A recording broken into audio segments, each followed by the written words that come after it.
a don David que nos grabe para saludar con muchísimo gusto al historiador Molay Maza Ontiveros. ¿Cómo estás, Molay? ¿Cómo estás, compañero? Bienvenido a Sin Censura. Hola, Toño, pues me preocupa escucharte, me preocupa porque esta es una trinchera de comunicación, un espacio de lucha. Desde tiempos de Peña que los veo, siempre ha sido para mí un espacio de lucha, un espacio de pueblo, antes de resistencia, ahora de combate frontal. Y pues hay que apoyar con todo a Sin Censura para que, no solo para que se recupere de este ataque que está recibiendo, sino para que se convierta cada vez en un espacio con mayor éxito, con mayor alcance, ¿no? Sí, no queremos nunca hacernos las víctimas, lo digo para poder seguir subsistiendo aquí en Sin Censura.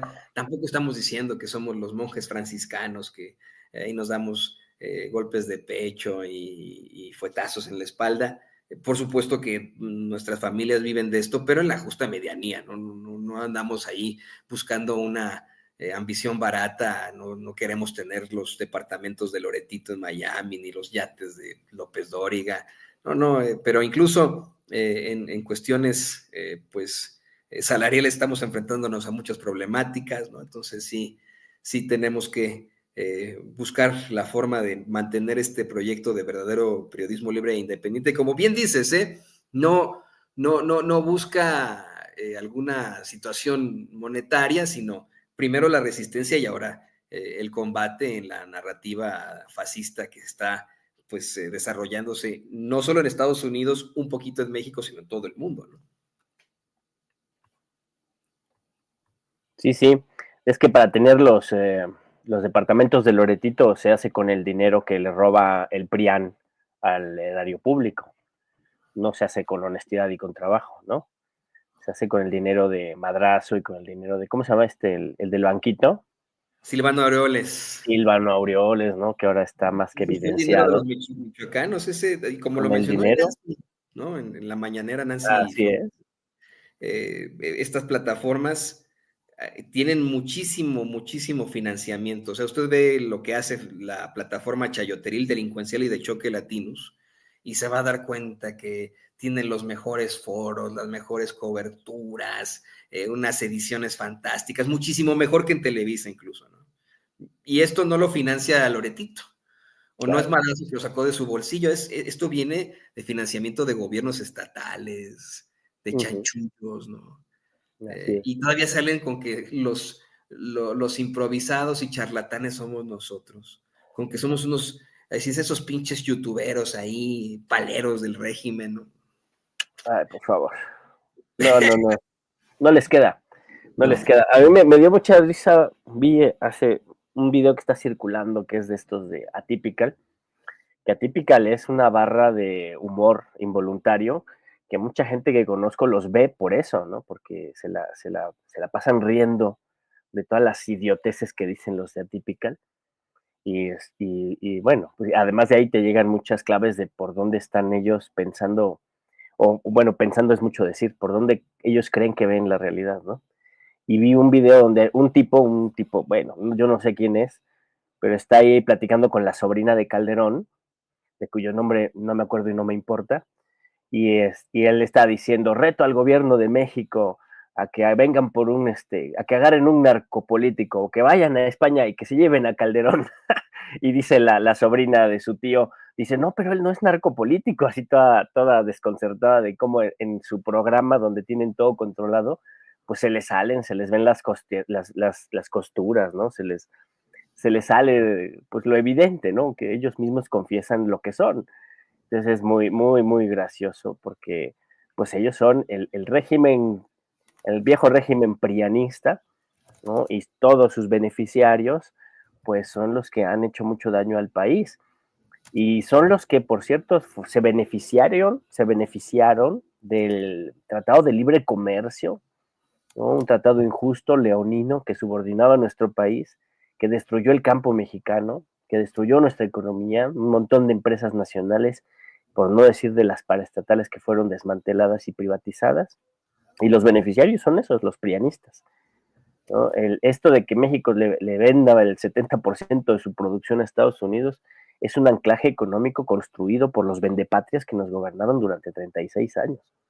¿no? Y además eran narcopolíticos, ¿no? Además se coludieron con el narco, ¿no? Y entonces, pues ahora tratan de señalar para otro lado y de ver para arriba, ¿no? A ver que la Virgen les habla, cuando ellos saben que si hubiera un momento en que realmente se hiciera justicia, ellos estarían en el tambo, ¿no? En el cadalso, y lo saben bien. Mi querido Toño. Lo tenemos, de hecho, vamos a ponerlo, ¿qué te parece? Ya ahorita vamos con tu tema de Trump, que está muy interesante, pero vamos, esto hay que ponerlo hasta el cansancio, es un excelente ejercicio comunicacional, es ver cómo es que, pues mal que bien, en sus proyecciones, ellos saben de quién estamos hablando, ellos saben quién es Felipe Calderón, quién es Enrique Peña Nieto, quién es Vicente Fox, y se proyectan de tal forma. Por supuesto, para Mariana Gómez del Campo, esta señora que pues toda la vida ha vivido de su apellido, de alto pedorraje, de sus conexiones, que nunca ha tenido un puesto de elección popular, todos han sido plurinominales, que pues siempre ha tenido todo de acuerdo a sus influencias. Tuvo que salir ahí a defender a su tío, parte de toda de este aparato asqueroso. Pero vale la pena que lo veamos para que la gente no se quede con, ¿de qué están hablando estos muchachos? Yo reto al gobierno mexicano que ahorita con las condiciones que están, y si quieren un narcopolítico, órale, váyanse a España, agarren a Felipe Calderón y entreguen a los Estados Unidos. Quiero ver si lo hacen. A ver, pero ojo, quiero ver si lo hacen. pero él no es un narcopolítico. Claro que no, precisamente No, por eso. Por eso, pero a él ver, no Buenísimo. Yo cuando lo vi hasta, híjole, como que sentí la ñañara, ya sabes, ¿no? Como dije, híjole, pobre señora esta, pobre y no, porque Nada, qué pobre, nada, es una nefasta, es una ratera, es una fascista de mierda. sí, Sí, no, pero sí se le ve su cara de desconcierto. Así, ¿por qué me están diciendo mis verdades? ¿Qué pasa? ¿No? Y Mi quién sabe quién mi es tío. este cuate que salió ahí, que es uno de los preanistas a los que invitan a estas mesas. Tienes toda la razón, hace rato lo platicamos con Jesús Pérez Gaona, son actos de comedia involuntaria fantásticos. Yo lo comparo el show de Laura en América. Creo que si la gente ve Atípico, Ah, lo ve por morbo, vamos, la gente que ve la gente que ve Atypical TV, así se llama, creo que se llama esta infamia, es la misma que podría ver Laura en América. Ve Atypical TV por las mismas razones por las cuales se veía sí, este programa de sí. esta señora, ¿no? Es puro morbo, es ver Mira, la yo desgracia de con... alguien más de manera escatológica, de manera Exacto. terrible, ¿no? Sí, exacto, exacto. Yo conozco gente muy inteligente, muy culta, que yo admiro, y ven Atípica. Y yo digo, ¿por qué ves esa mierda? Y me dicen, no mames, es que me da una puta risa. Y me la paso, pues riendo de las pendejas que dicen. Yo digo, bueno, es que tienes el hígado muy grueso, porque yo no aguanto las mamás que dicen esos cabrones. A mí me encabronan. No, hay mucha gente a la que le da risa. Y la pasa bien viéndolo sufrir.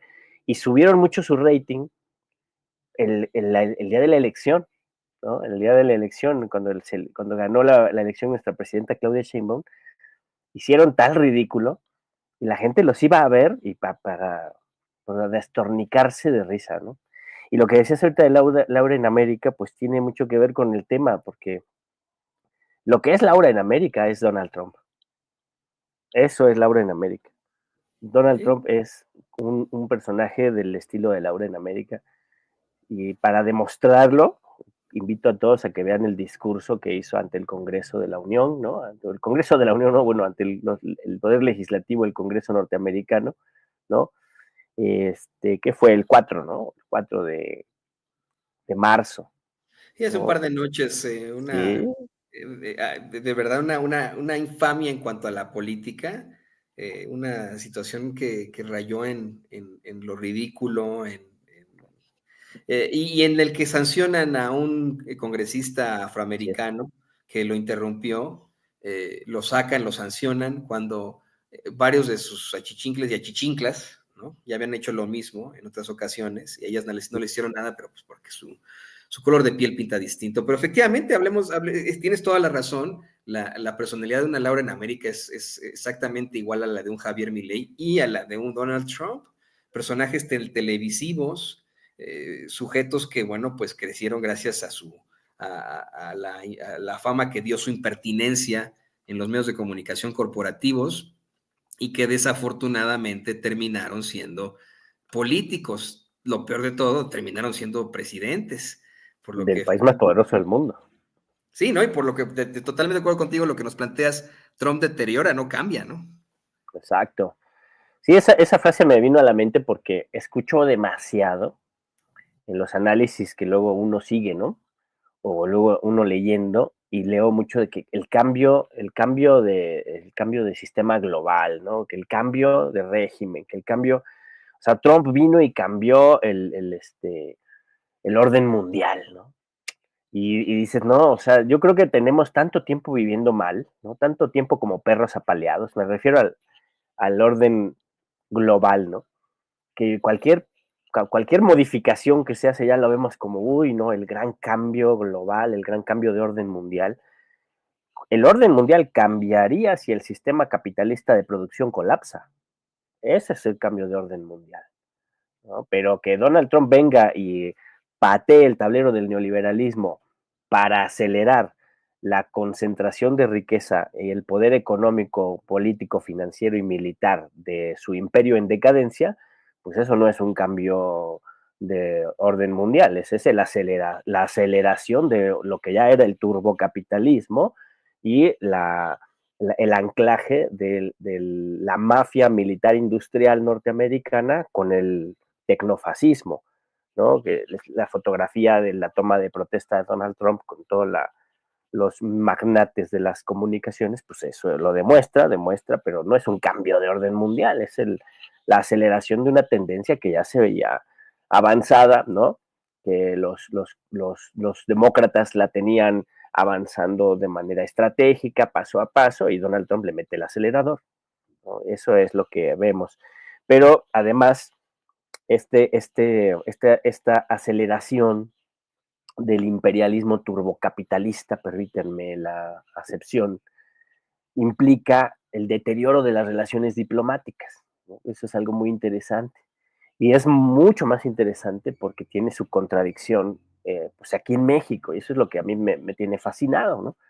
Porque, o sea, vean los europeos están en una crisis de representación tremenda, ¿no? Yo no debería hablar de Europa porque, híjole, me gusta más concentrarme en la historia de México y en el acontecer de la política nacional, pero cuando uno ve Europa dices, oye, los líderes europeos han olvidado, los líderes y una buena parte del pueblo europeo han olvidado la Primera y la Segunda Guerra Mundial, ¿no? Tanto dolor, tanta muerte, tanta hambre, tanta sangre derramada, millones y millones y millones de seres humanos llevados a la picadora de carne de la guerra, y se les olvidó.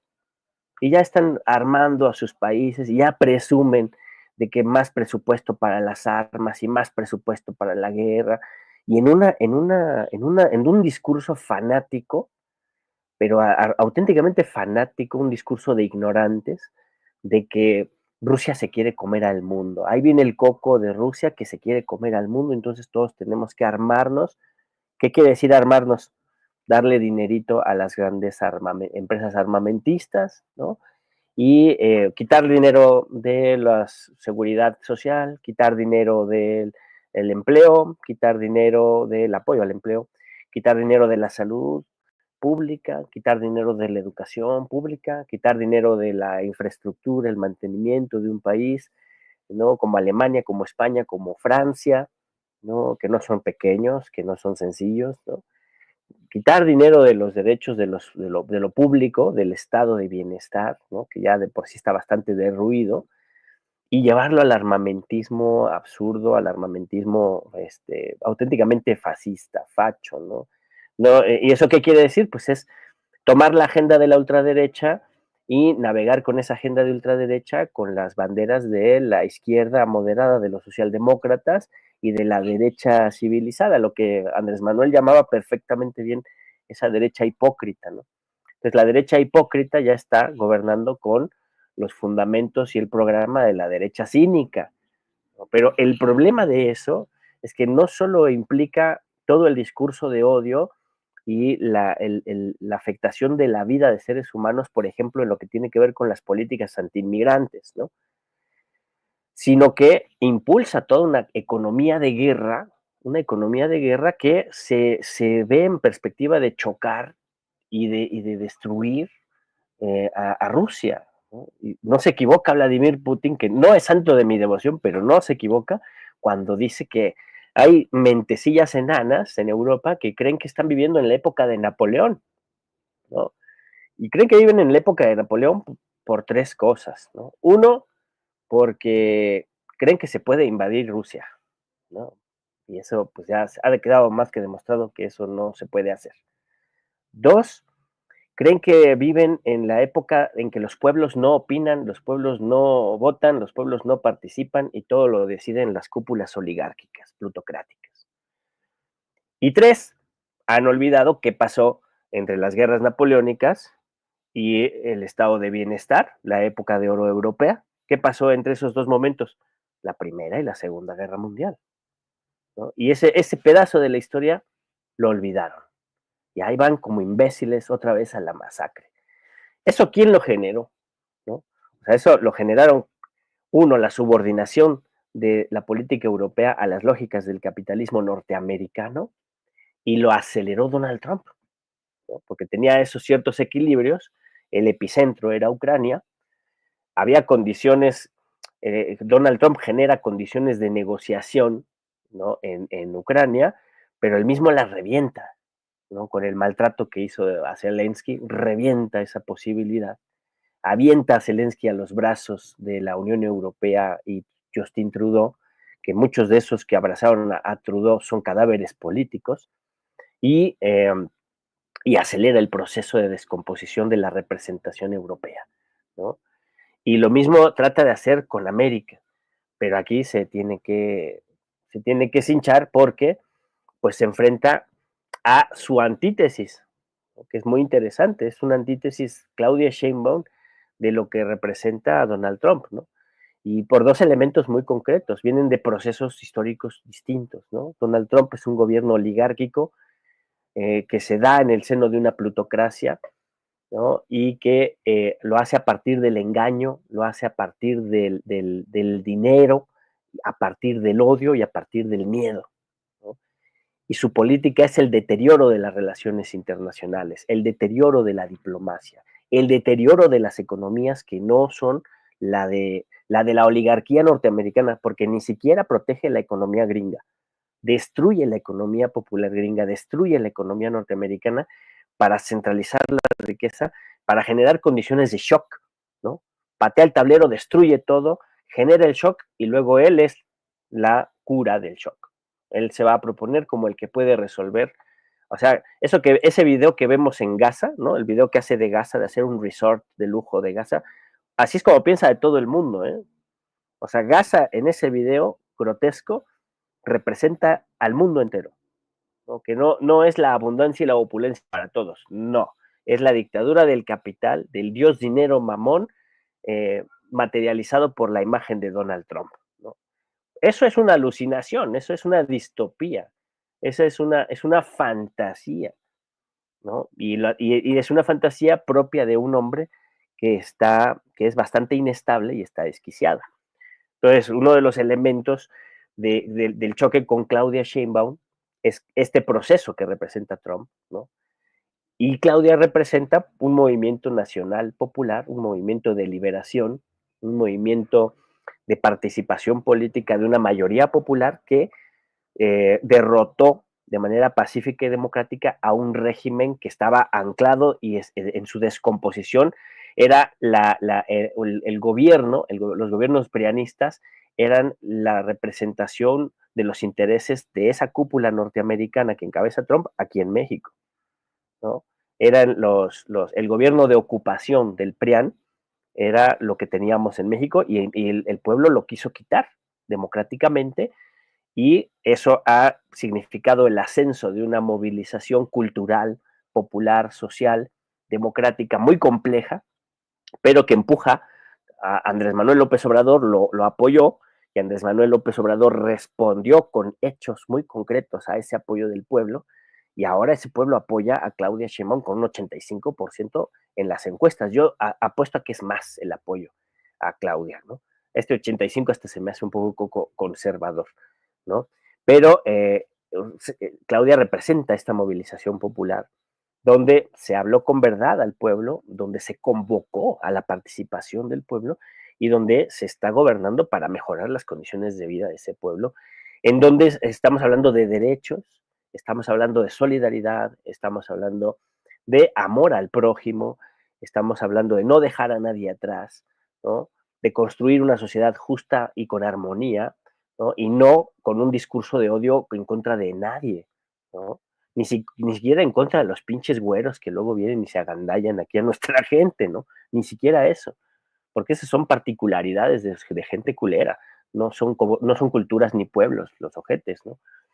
Y entonces a eso se contrapone a Trump. Y el otro elemento muy importante, pues, es la separación del poder político y el poder económico, ¿no? En México hay un proceso de separación del poder político y del poder económico, y en Estados Unidos hay un proceso de concentración.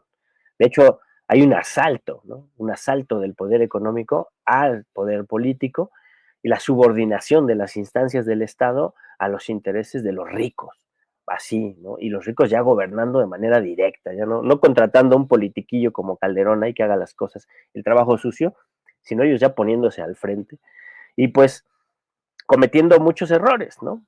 Había una pregunta malévola, yo con esto voy cerrando para no alargarme más, camaradas, o si quieren platicar un poco. Hay una pregunta, la pregunta perversa de la periodista de hace rato, ¿no? Esta preguntita de, ¿usted cree que es confiable Donald Trump? ¿No?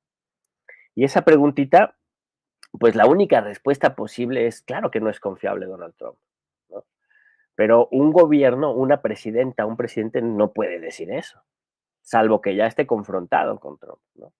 Y en donde estamos construyendo una diplomacia, ¿no? De respeto, donde exigimos respeto y nosotros damos respeto, pues no podemos responder, la presidenta no puede responder a una pregunta de ese tipo, ¿no? Pero lo real es que es un sujeto inestable, Donald Trump, ¿no? Es un sujeto, insisto en esto, que deteriora e impone sus condiciones, pero no lo hace como un político con sabiduría en la negociación. Yo creo que ahí también se equivocan muchos analistas. Lo hace como un junior, un magnate que no sabe aceptar que se equivoca, que no sabe responder a la frustración, que no tolera la frustración, ¿no? Y que tiene condiciones de poder que le permiten imponer sus condiciones. Es un capataz, es un niño rico que nunca ha sido puesto en su lugar, ¿no? Pero no sabe negociar, lo que sabe es imponer, lo que sabe es deteriorar, lo que sabe es lastimar, y es una persona inestable, ¿no? Y es un talk show, finalmente. Yo creo que ojalá, ¿no? El daño que va a causar en Estados Unidos, que está causando en Estados Unidos, lleve a una acumulación de fuerza suficiente para hacerle un impeachment, ¿no? O no sé qué figura tengan política para poderlo destituir en algún momento, porque lo que sí está haciendo de manera muy clara es deteriorar también y en muy pocos días, de gobierno que lleva, ha llevado a sectores de la economía norteamericana a situaciones de colapso que nunca habían tenido, ¿no? Entonces, eso no lo dice, eso no se ve, pero eso está ahí y eso va a reventar tarde o temprano, y a eso hay que aumentarle la movilización del pueblo de resistencia, ¿no? Como la discusión política se está dando en los sectores populares, en los sectores de trabajadores, migrantes y no migrantes, para resistir y generar alternativas a los abusos del poder del gobierno de Donald Trump, ¿no? Que esperemos que eso también vaya dando frutos en un futuro y por lo tanto nosotros acá en México mantenernos en alerta máxima, ¿no? Es muy importante asistir al Zócalo Capitalino el domingo, ¿no? El domingo es una celebración popular, una fiesta democrática, Y es muy importante que se dé en el marco también, fíjense, del 8 de marzo, porque el 8 de marzo es el Día Internacional de la Mujer, pero surge como el Día Internacional de la Mujer Proletaria, y en el contexto de la lucha popular, en el que la movilización del 8 de marzo de 1917 desata el proceso revolucionario en Rusia, por ejemplo, ¿no? que impulsa la Revolución de Febrero y luego la Revolución de Octubre, pero ese proceso revolucionario que se da en la crisis de la Primera Guerra Mundial y que lleva a la Revolución Socialista, la primera del siglo XX, se da justo por la movilización de las mujeres, por la movilización del 8 de marzo, el contexto del 8 de marzo, y por la movilización de las mujeres que critican el sistema de explotación, ¿no? Critican y se plantean transformar a la sociedad que las oprime como mujeres, pero que también ellas se dan cuenta que la opresión que ellas sufren no solo es una opresión de hombres contra mujeres, sino es una opresión de todo un sistema económico, político, social y cultural que engarza el patriarcado, el machismo, el colonialismo, el capitalismo, el imperialismo, ¿no? Y sus diferentes expresiones coloniales. Entonces el feminismo es una perspectiva crítica que atraviesa todas esas estructuras de dominación y ha llegado al siglo XX como una teoría, una filosofía y una práctica transformadora que hoy acá en día nos ha dado pues nuestra primer presidenta, ¿no? Que si bien la presidenta llega por el movimiento de la Cuarta Transformación, el hecho de que ella esté allí y que haya un pueblo que la recibe con buenos ojos es el trabajo de la revolución silenciosa del feminismo. Entonces, 8 de marzo y 9 de marzo son dos fechas de movilización popular heterogénea, diversa, ¿no? Muy importante que fortalece a nuestro país y a nuestra cultura política y que nos va a abrir una nueva etapa en la relación con el deteriorador continental y global de las relaciones diplomáticas. Y bueno, si le damos a esto un giro post-neoliberal, ya estaremos hablando de un nuevo orden, pero todavía no hay que cantar victoria, mi queridísimo Toño. Definitivamente no podemos cantar victoria todavía, hay tanto que hacer, hay tanto que luchar, hay tanto que combatir, y pues efectivamente seguiremos enfrentándonos a este tipo de personalidades, solo si el pueblo así lo permite. Si el pueblo sigue viendo estupideces como la casa de los babosos, gente que yo no puedo concebir que tengan ahí, no está en la casa de los babosos, pero está como comentarista de el diputado, artista del burlesque y bailarín exótico Sergio Mayer, ¿no? O sea, si nosotros seguimos embruteciéndonos y creciendo ese tipo de personajes, entonces, bueno, pues el combate tendrá que ser aún más duro. Yo le quiero pedir a usted que escuche las palabras de nuestro queridísimo Molay Mazo Ontiveros, gran historiador aquí en Sin Censura. No las eche en saco roto. Querido Molay, pues yo te agradezco tu apoyo aquí a Sin Censura, tu muy enriquecedora participación y te pido que por favor nos compartas tus redes sociales para que la gente se ponga en contacto contigo. Pues claro que sí, muchas gracias. Gracias por el espacio a ustedes, gracias por la resistencia y pues aquí vamos a seguir dándole duro. A mí me hallan allá en el TikTok, tengo un canalito que se llama Antropología y Filosofía. He hecho varios, pero me los tumba TikTok, no sé por qué. Y luego, pues ahí en el Facebook y en el Twitter, ahí estoy como Molay Maza. Y los invito a que también vean un programa que hicimos que se llama Demos y Kratos. El quinto capítulo lo dedicamos a Donald Trump y le hacemos una breve entrevista ahí a Donald Trump. Pues digo, porque también hay que dialogar con el sujeto en cuestión, ¿no? Entonces búsquenle ahí Demos y Kratos de la 4TV y ahí está nuestro capítulo 5 y vamos a estar en la plancha del Zócalo este domingo. Ojalá nos podamos encontrar ahí con muchos compañeros y compañeras para platicar y para pues dar testimonio de un pueblo rebelde, un pueblo que no se deja colonizar, un pueblo que está firme y que yo creo que Claudia Sheinbaum propone una alternativa al planeta entero para dejar de ser tan imbéciles y pensar en la guerra como solución, ¿no? Y sino más bien pensar en rescatar la naturaleza y en respetarnos como seres humanos dignos y libres unos a otros, ¿no? Definitivamente. Mira, me pone por ahí Ana Madeleine Rivera. Toño, ¿qué fregados te importa lo que Mayer haga con sus nalgas?